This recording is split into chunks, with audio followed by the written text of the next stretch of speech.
केंद्र सरकार ने नई शिक्षा नीति को मंजूरी दे दी है। इसका ऐलान करते हुए मानव संसाधन मंत्री रमेश पोखरियाल निशंक ने कहा कि नई नीति से शिक्षा के क्षेत्र में सुधार होगा। नई नीति के तहत जीडीपी का 6% शिक्षा में लगाने का लक्ष्य रखा गया है, जो अभी 4.43% है।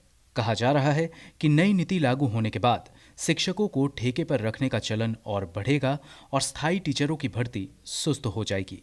हालांकि आंकड़े बताते हैं कि तकरीबन 2 दशक में शिक्षकों को ठेके पर रखने का चलन बहुत बढ़ गया है। कुछ साल पहले सुप्रीम कोर्ट ने फैसला दिया था कि ठेके पर रखने वाले शिक्षकों का अनुपात 40% से ज्यादा नहीं होना चाहिए, लेकिन मेघालय और झारखंड जैसे राज्यों में ये 50% से भी ज्यादा है। दिल्ली विश्वविद्यालयों में स्थायी और एडहॉक शिक्षकों का प्रतिशत 50-50 पर पहुंच गया है। District information system of education 2015-16 के मुताबिक देश में करीब 80 लाख टीचर पढ़ाने के काम में लगे हुए हैं। तब इनमें तकरीबन 13.18% यानी 10,34,000 टीचर ठेके पर थे, जो अब काफी बढ़ गए हैं। नए आंकड़ों के मुताबिक झारखंड में प्राइमरी लेवल पर कुल 97,498 टीचर थे, लेकिन अब इनमें से केवल 17,537 टीचर परमानेंट हैं और बाकी ठेके पर काम कर रहे हैं। साफ शब्दों में कहें तो देश की शिक्षा व्यवस्था ठेके पर चल रही है और नई शिक्षा नीति में इस चलन को बढ़ावा मिलने की आशंका है।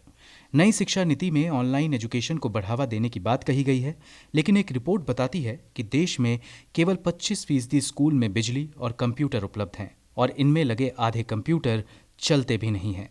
असम में केवल 0.27% प्राइमरी स्कूल, झारखंड में 1.49%, बिहार में 1.52% और मध्य प्रदेश में 1.55% प्राइमरी स्कूल में बिजली और कंप्यूटर उपलब्ध है। राहुल गौतम की रिपोर्ट, गो न्यूज़।